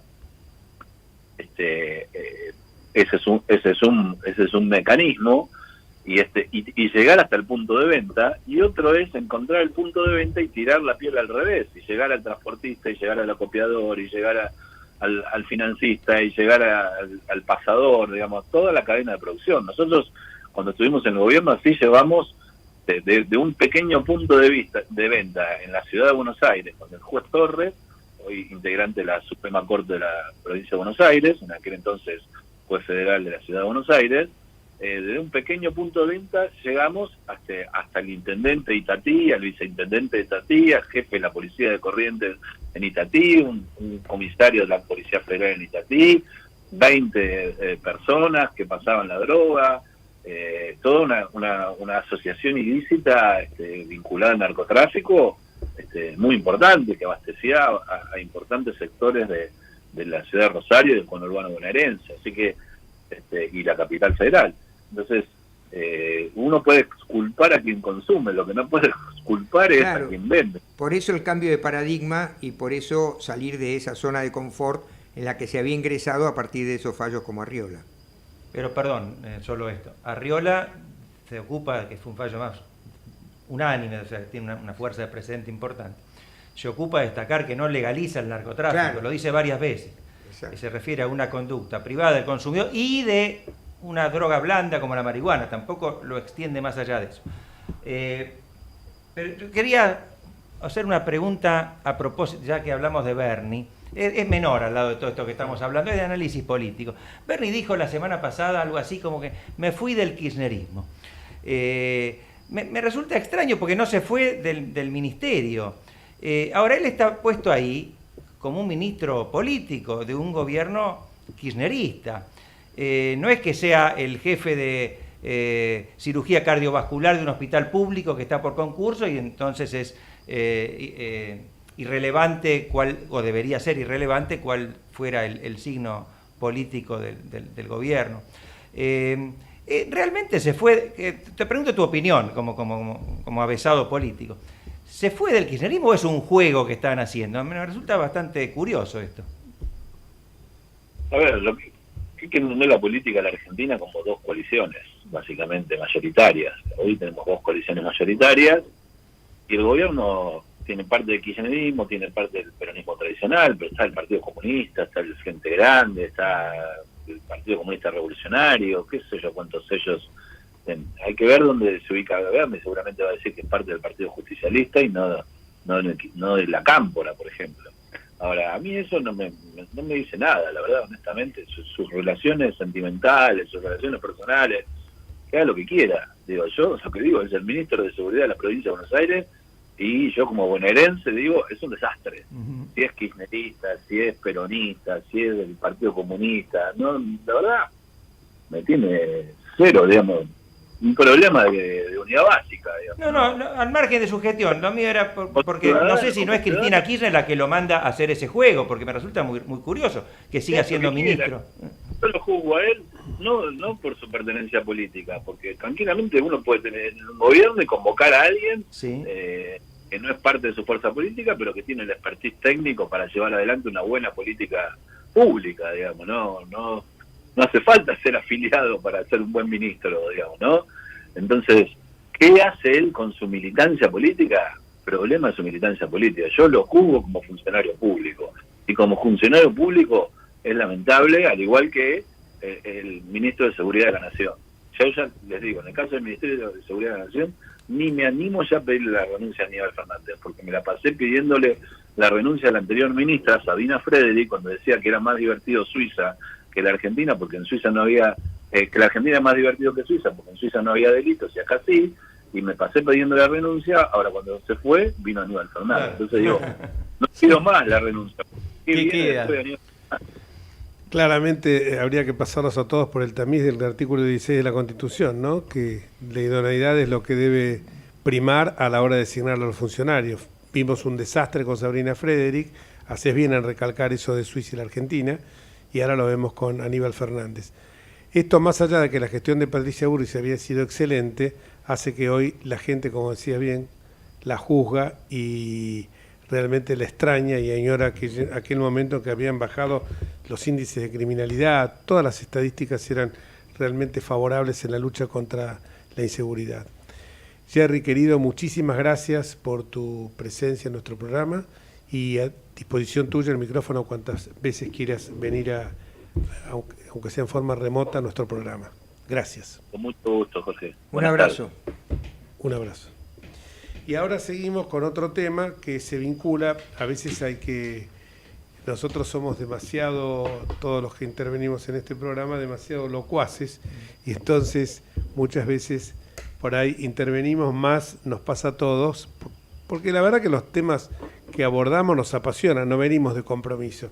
Y eso que no tocamos temas futbolero, Borges o el tango, que ahí ya daría para esos programas maratónicos que había los sábados o los domingos. Sería una suerte de remedio de sábados circulares de Mancera, de Pipo Mancera.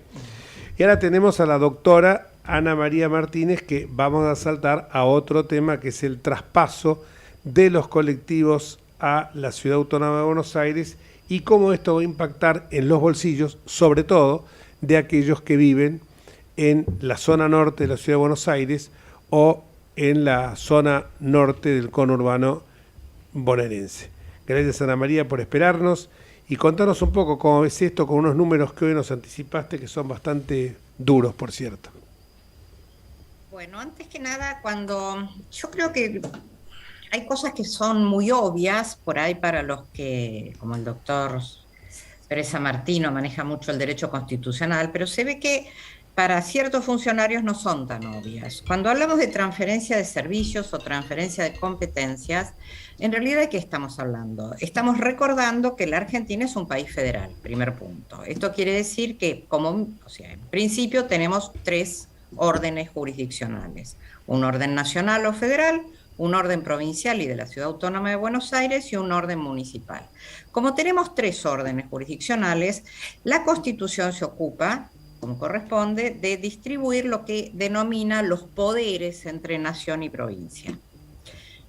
En realidad no se trata de poderes, se trata de atribuciones y de competencias, o sea, de cuál es el ámbito en el que las provincias pueden actuar en forma exclusiva y excluyente de la nación, cuál es el ámbito en que la nación actúa en forma exclusiva y excluyente de las provincias, y cuáles son los ámbitos en que estas competencias se ejercen en forma concurrente y que se supone que además de concurrente debe ser colaborativa.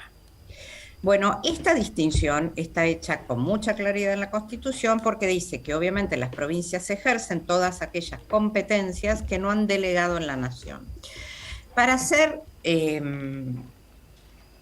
para ser un poco más rápido, la Constitución menciona esto en el 121, no vamos a enumerar cuáles son nacionales o federales y cuáles son provinciales y de la Ciudad Autónoma de Buenos Aires, pero la realidad es que en líneas generales podemos decir que las atribuciones inherentes al gobierno central son la dirección de las relaciones exteriores y satisfacer las exigencias generales de la nación. Digamos, como para hacerlo, entre ellas obviamente está sancionar los códigos de fondo, bueno, lo que está establecido en el artículo 121 y en el artículo 75.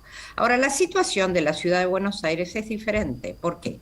Porque la ciudad no es una provincia en el sentido de que no intervino en los pactos preexistentes para constituir la nación. La ciudad surge como ente autónomo a partir de la Constitución del 94, eso ya todos lo sabemos, y allí claramente se le reconoce la autonomía y se dice que va a tener facultades de administración, de jurisdicción y legislativas propias. Cuando hablamos de facultades de administración, ¿a qué nos estamos refiriendo? ¿Solamente al gobierno? Bueno, pero dentro del gobierno está también el tema de ejercer competencias, por ejemplo, sobre los servicios públicos. Y acá vamos directo al tema que nos convoca últimamente. Cuando las provincias dicen que la ciudad de Buenos Aires se ve beneficiada por los subsidios que paga la nación a las empresas de transporte que prestan este servicio público intraciudad y los interjurisdiccionales en la zona denominada del AMBA, en realidad lo que omiten decir es que el primer reparto de dinero, o sea, el gobierno federal, ¿qué hace? El gobierno federal recauda todos los impuestos que son coparticipables, o sea que hay que distribuir entre la nación y las provincias y la ciudad para satisfacer las necesidades y los servicios básicos de los habitantes de esas provincias y de la ciudad autónoma. Del 100% de esta masa coparticipable, que es el total de ingresos que tiene, o sea, no el total de ingresos, hay algunos impuestos y algunas retenciones que no son coparticipables. Digamos, es el grueso de los ingresos nacionales. El Estado federal retiene el 43,34%. ¿Y para atender qué? Para atender qué tipo de servicios. Fundamentalmente, la mayor parte del gasto se va en los que son las cuentas previsionales, por un lado.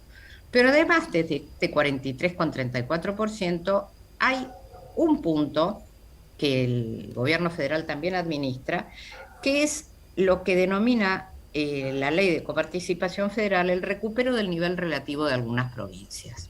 O sea, arbitrariamente el gobierno federal dice a quién le destina ese 1%. Y hay un 2% de adelanto del Tesoro Nacional, un 1% de adelanto del Tesoro Nacional y un 2% del recupero del nivel relativo de las provincias, o sea, hay un 3% más que la nación retiene. O sea que la nación, redondeando, se queda con el 46% de los recursos y las provincias solamente con el 54% restante. De este 54% restante, ¿cómo se distribuye entre las provincias? Se distribuye fundamentalmente teniendo en consideración qué servicios estas provincias proveen a sus habitantes, por un lado, qué competencias estas provincias ejercen y además tratando de garantizar que haya una suerte de equidad social en todo el territorio nacional.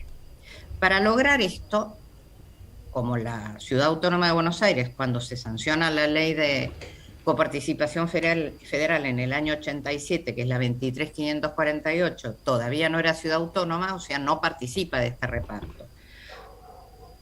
Recién en el año 88, o sea, al año siguiente, se le da a la municipalidad de la Ciudad de Buenos Aires, antes de ser ente autónomo, un 1,4% del total de estos ingresos, o sea, de la masa secundaria, de este 53,66%, el 1.4% le queda a la Ciudad de Buenos Aires. Eso en el 88. Ahora bien, ¿qué pasó del 88 para acá? A fin de cumplir con el mandato constitucional, la ciudad empieza a asumir las competencias administrativas, algunas judiciales y legislativas que la Constitución le otorga. Entre esas, la primera que asume es cuando crea el fuero contencioso administrativo y tributario, o sea, de la justicia de la ciudad, asume la competencia en materia de ejecución impositiva. Esto hace que el 50% de la carga de los tribunales civiles nacionales automáticamente pasa al Poder Judicial de la ciudad. ¿Recibió alguna compensación por esa transferencia de competencias a la ciudad? No, 0 pesos. Los tribunales nacionales civiles se vieron beneficiados en tener la mitad de trabajo. En ningún momento el gobierno federal modificó la composición de estos tribunales, viendo que tenían la mitad de trabajo, no los redujo a la mitad, ni siquiera hizo ningún tipo de reorganización ni reestructuración de estos tribunales, viendo que tenían la mitad de trabajo, y a la ciudad no le dio un centavo. Después se transfirieron gran parte de las competencias penales, a punto tal que quedó prácticamente vacío de contenido todo el fuero correccional de la Justicia Nacional. Eso hizo que en la época del ministro Garabano se unificara el fuero correccional con el fuero criminal de instrucción, porque no tenía sentido, entonces se amplió la cantidad de juzgados que tenían las competencias criminales de instrucción, porque los tribunales correccionales se habían quedado sin competencia. ¿Cuánto dinero recibió la ciudad a cambio de asumir todas estas competencias? En ese momento, 0 pesos. Las competencias empiezan a transferirse en el año 2004, hasta donde llegamos. Se aceptan finalmente en el año 2018, prácticamente en forma integral, y sin embargo la Nación tiene una deuda con la ciudad a valores del año 17, más o menos unos 2.200 millones de pesos, que nunca pagó. Y además hay una tercera transferencia, que es la transferencia de los servicios de seguridad, o sea, de la policía. Tan remanido por las provincias diciendo que se le había ampliado a la ciudad al 3.75% su coparticipación, siempre hablando de la participación primaria, porque este 3.75% sale de la parte de nación, no de la parte que se distribuye entre las provincias. Del reparto primario. ¿Cómo? Del reparto primario. Claro. La participación primaria, porque la nación deja de gastar ese dinero y lo empieza a gastar la ciudad. Claro, esa es una aclaración muy importante, porque en realidad a las provincias esa transferencia de recursos no le afectaba, dado que era plata que la nación ya gastaba en la ciudad. Cuando la nación tenía la Policía Federal en la ciudad, gastaba esa plata. Lo único que hizo fue un asiento contable. En lugar de gastarlo la nación, lo gasta la ciudad, pero es el mismo servicio prestado por la misma gente. Aclaramos que es el Servicio de Seguridad Metropolitana, claro, ¿no? Sí. Ahora, con el agravante de que cuando vuelven en el último consenso fiscal a revisar, se baja esa coparticipación al 3,20% de la ciudad, y por decreto este gobierno decide volver al 1.4%. Quiere decir que la ciudad ahora gasta en el fuero contencioso administrativo y tributario, siendo que las ejecuciones fiscales demandan más o menos el 98% de los casos que tramitan en ese fuero. En el fuero penal contravencional y de faltas de la ciudad, donde, insisto, prácticamente todas las competencias del fuero correccional nacional son ejercidas por la ciudad. Y en el servicio de seguridad de la ciudad. Todos estos gastos de ninguna manera los compensa de ninguna forma la nación, porque el mismo 1.4% que recibía la ciudad en el 88, cuando ninguno de estos servicios era prestado por la ciudad, sino que eran prestados y pagados por la nación, ese mismo 1.4% es lo mismo que estamos recibiendo ahora, con toda esta masa de servicios y competencias en ejercicio pleno y gastando dinero de los contribuyentes de la ciudad. Eso es el primer punto. A eso le tenemos que agregar que ahora otra transferencia que se hizo fue la famosa transferencia del subte y del premetro. Esta transferencia del subte y del premetro se hizo solamente con la transferencia de los subsidios de un solo año a la ciudad. Y ahora pretende la Nación transferir la competencia y la administración sobre las 33 líneas de colectivos que funcionan en forma exclusiva en el territorio. Antes de abordar este tema, tenemos la pausa del noticiero. Perfecto. La tanda, gracias. Vamos la radio, somos tu voz. Vamos con Eco, siempre la verdad y la mejor información. El mejor gimnasio te espera. Elegí las clases que quieras. En Unfit vamos a cuidarte. En Unfit venimos a encontrarte. ¿Cómo prevenir dengue, zika y chikungunya? Sin criaderos no hay dengue. Limpia tu patio de objetos que acumulen agua. Elimina agua estancada de recipientes. Reemplaza con tierra o arena el agua de tus flores. Tapa los tanques de agua y cisternas. Tira y perfora llantas para que no acumulen agua. Limpia floreros y bebederos.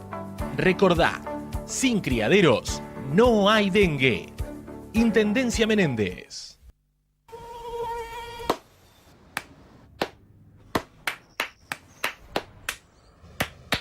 No aplaudamos al mosquito, combatámoslo en serio. Para combatir el dengue, el zika y el chikungunya, evitemos que los mosquitos piquen y se reproduzcan. Usemos repelentes, coloquemos tules en la cuna de los bebés y demos vuelta a contenedores para que no se acumule el agua. Si tenés fiebre alta, dolor de cabeza y dolor muscular, no te automediques y acudí al médico. Encontrá más información en argentina.gov.ar. Argentina Unida, Ministerio de Salud, Argentina Presidencia. Informate en ecomedios.com. Seguinos en Facebook, Ecomedios Live.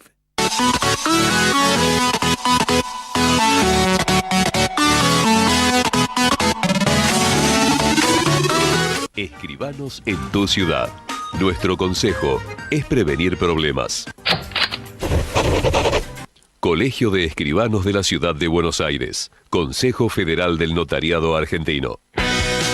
El Colegio Profesional Inmobiliario auspicia este programa. Colegio Profesional Inmobiliario, cada vez más profesionales. ¿Conocéis los planes de salud de Andar, la obra social de los viajantes vendedores? Planes para empleados en relación de dependencia, monotributistas y particulares. Solicita un asesor comercial al 0810-345-0184.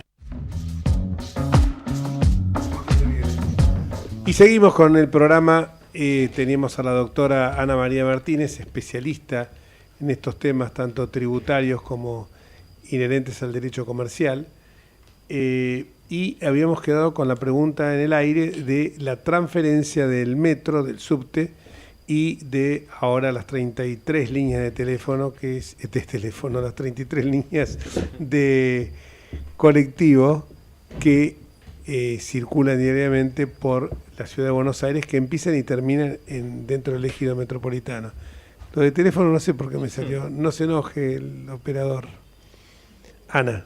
Sí, pero más allá de entender que empiezan y terminan su recorrido dentro del territorio de la ciudad, lo que hay que tener claro es que normalmente los servicios de transporte de pasajeros interurbanos deben ser coordinados. Por eso hasta ahora, más allá de que por un tema exclusivamente fiscal, la Nación pretende tirarle por la cabeza al gobierno de la ciudad las 33 líneas intraterritorio de la ciudad, la realidad es que deberían seguir siendo coordinadas, autorizadas, evaluados sus recorridos, evaluados el monto y el nivel de los subsidios que se les otorgan, en forma conjunta como se hacen con aquellas líneas que tienen parte de su recorrido en la provincia de Buenos Aires, fundamentalmente del conurbano, de los partidos del conurbano, y parte del recorrido en la ciudad.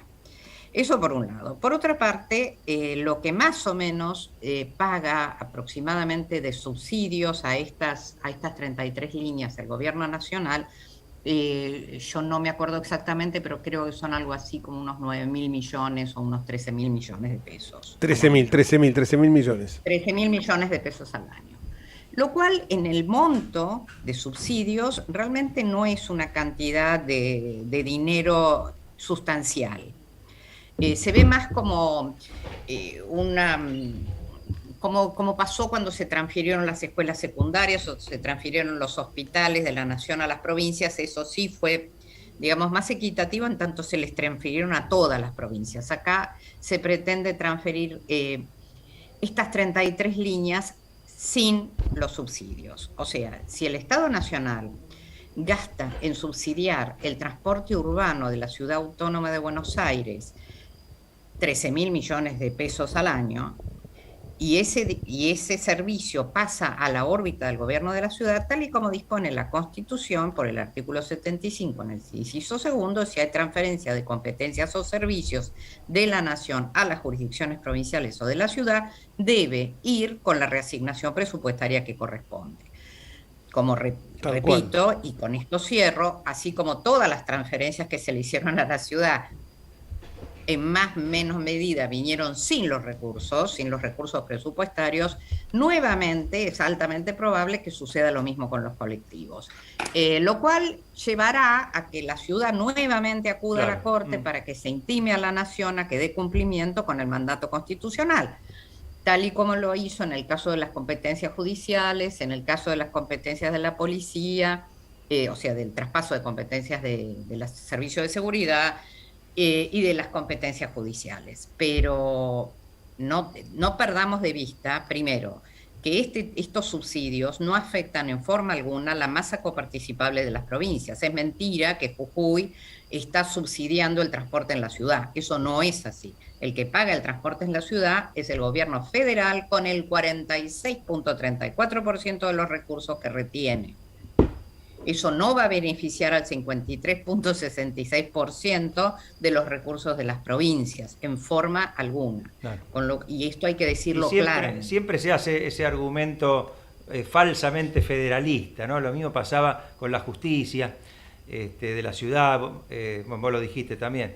Y lo escriben y lo repiten, y es manifiestamente falso. Como vos estás diciendo, surge de la distribución primaria, surge de recursos que tiene la propia nación.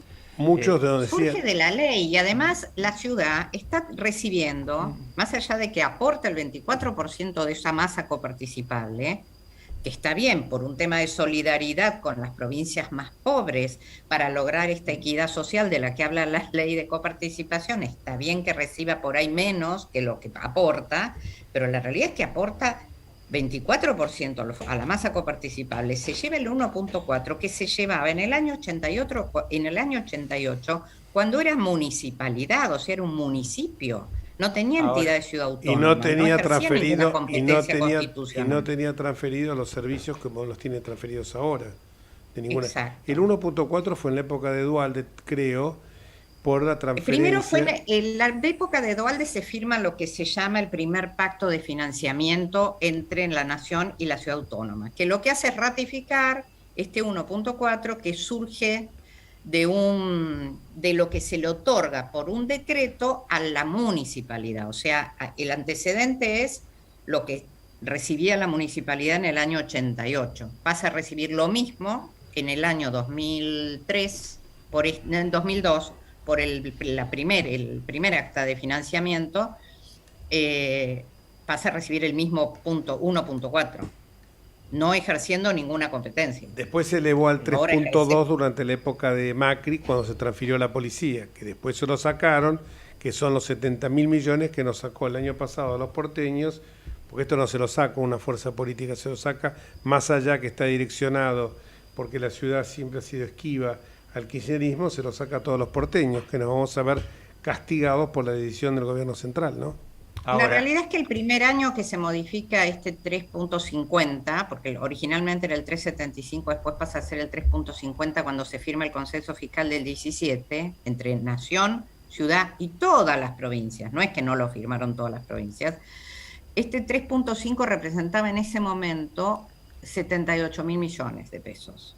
Y el costo de sostener los servicios de seguridad de la ciudad representaba sí 70.000 millones de pesos, como vos decís, Jorge, y el costo de sostener las fuerzas de seguridad era de 78.000 millones de pesos. O sea que ya la ciudad arrancaba con un déficit de 8.000 millones.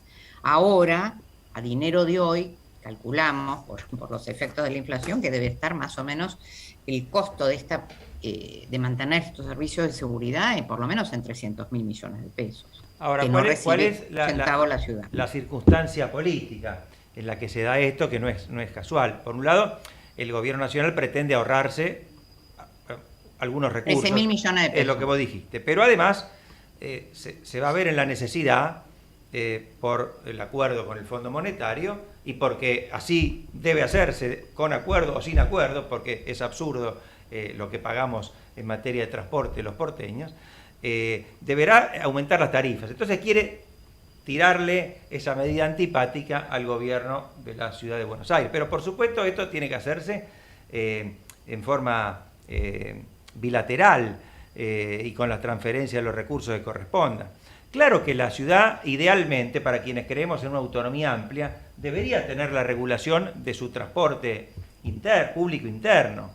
Y yo iría más allá, tratándose de la ciudad y Gran Buenos Aires de una región metropolitana, porque no cambia el transporte, el tema del medio ambiente y otros, tienen una naturaleza tal que no culminan en la General Paz.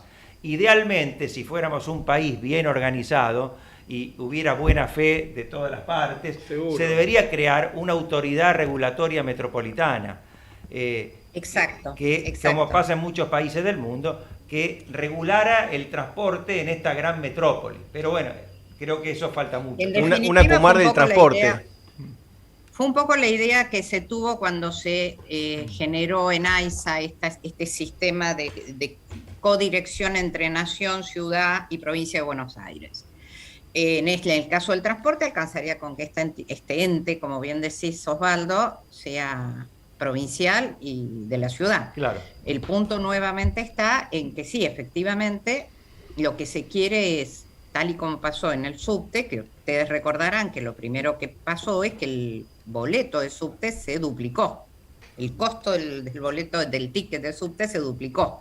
Y acá es altamente probable que pase lo mismo, que además, como bien decís, es lógico que suceda, no es lógico subsidiar el transporte, salvo en por lo menos en la medida en que lo subsidia acá, ¿no? Porque ya... No, lo lógico es subsidiar la demanda, no la oferta. Esa es la forma de hacerlo seriamente. Si yo quiero subsidiar a la gente de pocos recursos, mensualmente o semanalmente le cargo en la SUBE lo que tiene como costo para trasladarse a su trabajo. Eso es subsidiar realmente la demanda y no subsidiar la oferta, que es el subsidio entregado a la empresa de transporte. Pero eso ya es un tema de política financiera del Estado. Bueno, con esto yo más o menos voy cerrando, o sea, salvo que quieran que sigamos hablando de este tema. Como bien dijo Osvaldo, y no es un tema menor, se requiere, como en toda transferencia de servicios y de competencias, el acuerdo entre la nación y la provincia, o en este caso la ciudad de Buenos Aires, que está interesada en recibir o no esos servicios. Y este acuerdo implica necesariamente un acuerdo interjurisdiccional que debe tener aprobación legislativa en el Congreso de la Nación y en la legislatura de la ciudad en este caso. Como pasó en las transferencias, de las competencias penales de la Nación a la ciudad, que se requería dos normas, una nacional y otra local.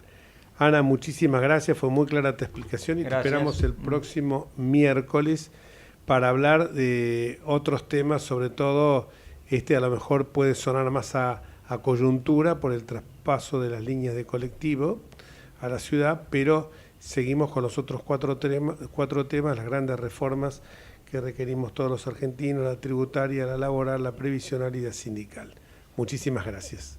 Perfecto, muchas gracias, muy buenas tardes, gracias. Adiós.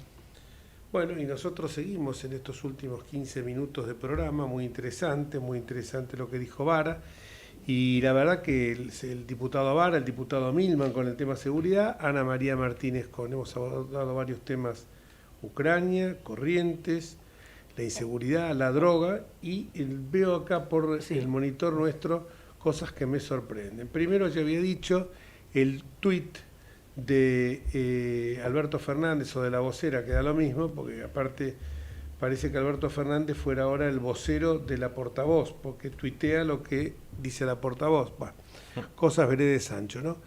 Por un lado eso, y por el otro lado lo que veo es que va a ir ahora recién el viernes, o sea, como si, bueno, a lo mejor pensará que, como decía la vicepresidente de Venezuela, el virus se suspendía por una semana, o sea, pueden salir libremente, a lo mejor dice, hasta el viernes se suspenden los incendios, voy el viernes. Tristísimo, por cierto, y va porque aparece la foto en el tuit que se lo pidió el surfista, ¿no? El surf, creo que sí. Camau Espínola, hoy senador por la provincia de Corrientes. Es lamentable, pero acabo de ver que Cabandier, en el informe que está rindiendo en el Senado por la interpelación que le promoviera, que le iniciara la alta cámara de la Nación, está diciendo que la culpa, los incendios fueron intencionales. Esto ya, disculpen la expresión, es miserable. Otro calificativo no se le puede poner.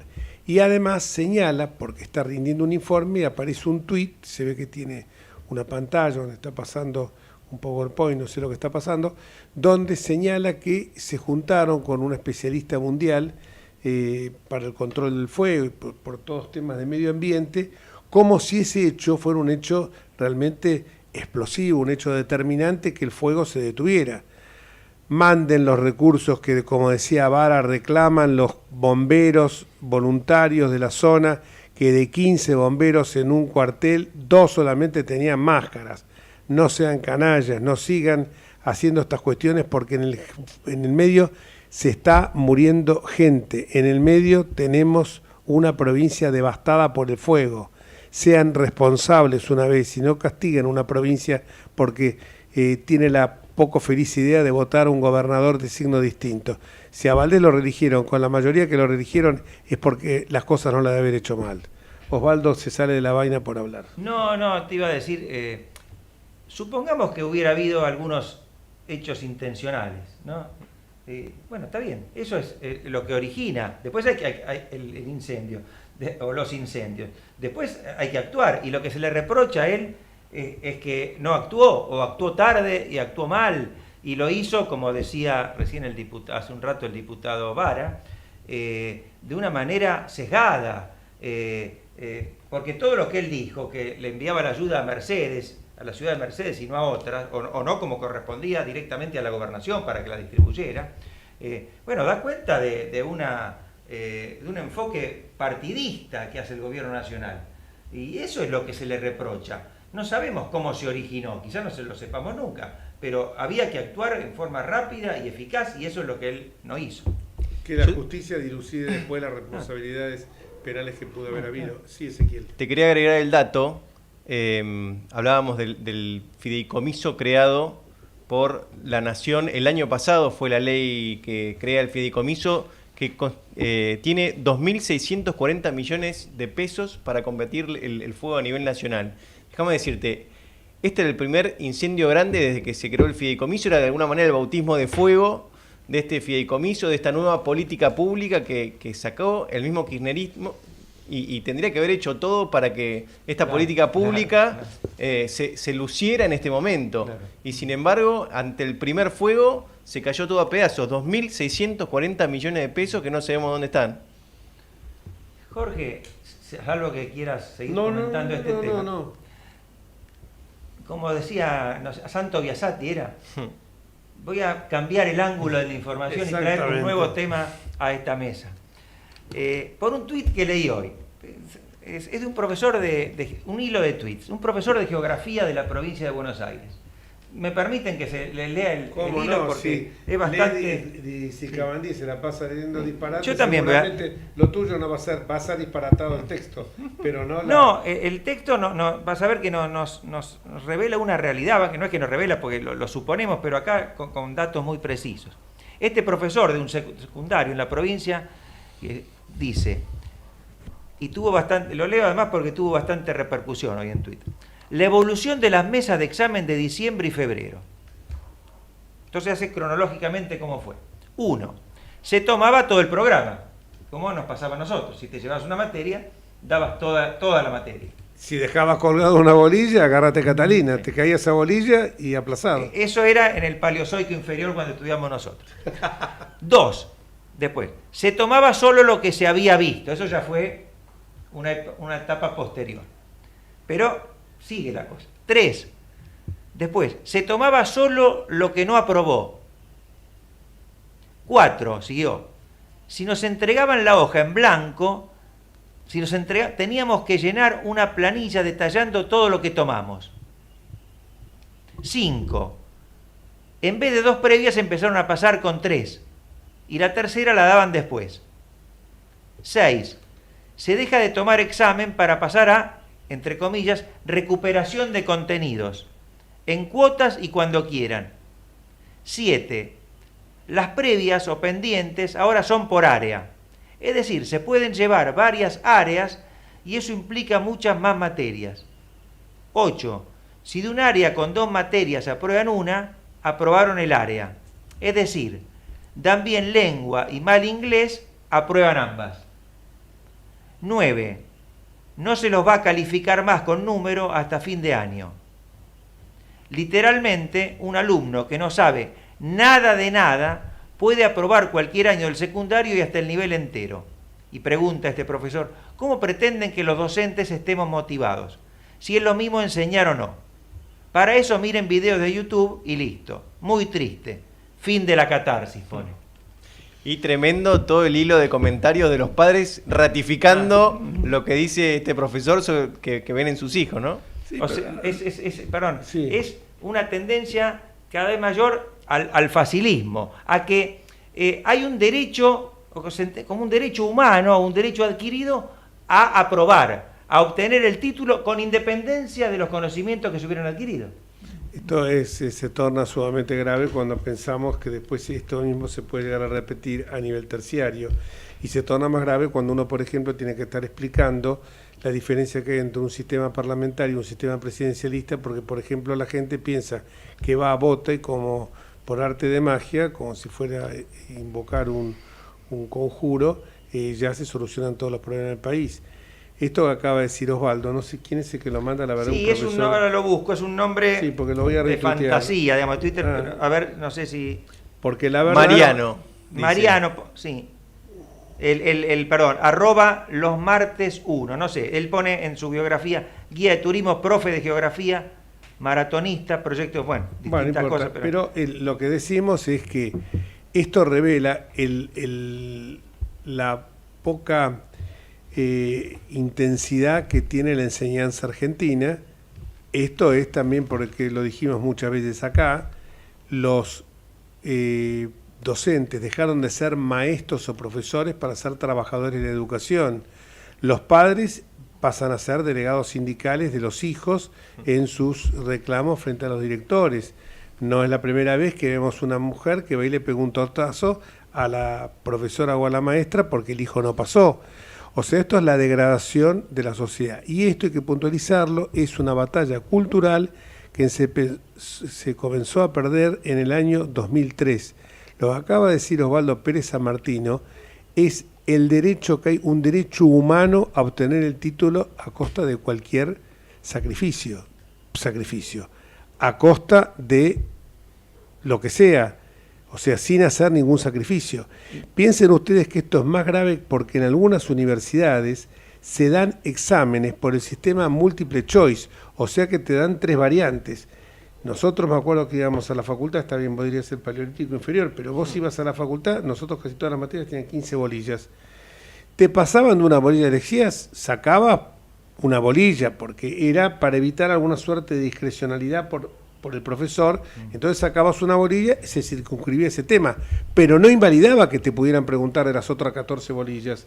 Esto se ha ido degradando y por eso tenemos el nivel intelectual y cultural que tiene la Argentina. Fíjate, por ejemplo, en lo que se llama la repitencia, ¿no? Los alumnos que repiten de año, se dice entre los expertos que hay que hacer todo lo posible por evitarlo, porque esto trae daños a los chicos, inclusive psíquicos, familiar. Por supuesto, ¿quién estaría en desacuerdo con eso? Ahora, ¿cuál es la forma? No es hacer pasar de año a cualquiera de cualquier manera. Sería trabajar con esos chicos que están rezagados en la incorporación de conocimientos, muy especialmente, en forma intensa, para que igualen el ritmo de los otros.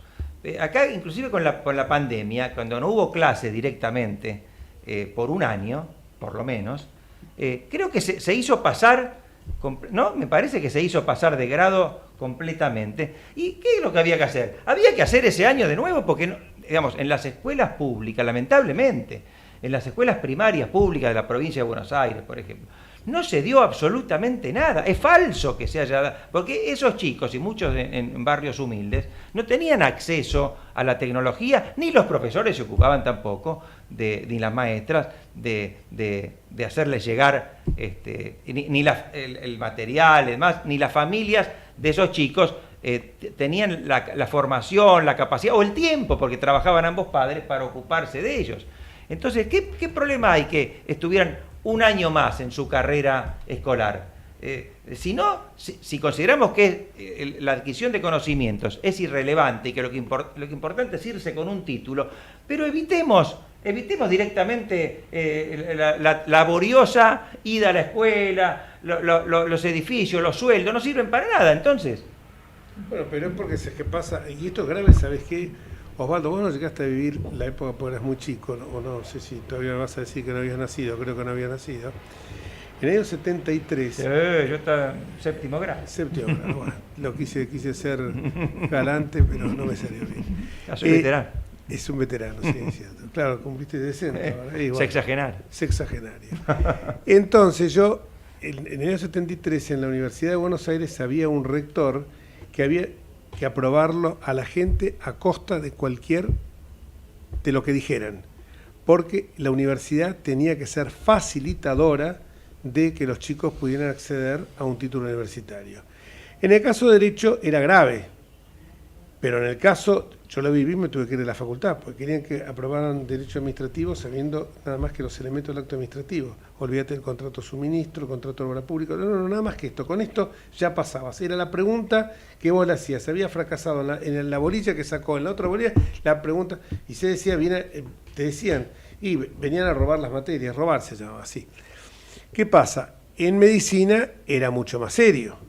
Pero como había una conciencia por parte de la sociedad, cuando reclamaban a un abogado o un médico en determinado organismo, institución, lo que fuere, específicamente decían, privado desde ya, y algunos públicos también, específicamente decían abstenerse aquellos que se recibieron entre los años 73 y 75, porque sabían que esos eran realmente unos burros, vamos a ser sinceros. Hoy yo veo algunos que estudian a distancia por múltiple choice, o sea que te dan 3 variantes. Vos con un poco de sentido común la pegás, ¿viste? Entonces, eso es lo que por descarte. Por descarte. Entonces, eso es lo que uno lo aterra, que estamos degradando la educación a niveles muy interesantes, esto que tiramos sobre la mesa, ¿no? Me parece, porque estamos degradando la educación a niveles que nunca... Claro, bueno, esto viene con relatos. La crítica al mérito, a la meritocracia. Lo que hay que rescatar es que es un docente que lo plantea, que el mismo docente y los que contestan también son muchos docentes diciendo, sí, la verdad que tenemos ganas de trabajar, tenemos ganas de que los chicos aprendan. Claro, por el sistema los empuja a otra cosa. Empuja a otra cosa. Pero además, esos docentes sería bueno que a lo mejor tuvieran una participación más activa para impedir que accedieran a las cúpulas sindicales los ¿cómo se llama? Baradel. No, los Baradel de la vida, que accedan a eso. Y son las 7, Jorge. Una tarde muy productiva. Y nosotros, para que no nos haga Gerardo más gestos, todavía no empezó, pero ya está. Parece que gritaron un gol de River. O de Boca en el caso de Horacio. Nos vamos hasta el próximo miércoles a las 17 horas, si Dios quiere. Un agradecido a todos los amigos del control con el capitán del equipo que es Gerardo. Gracias.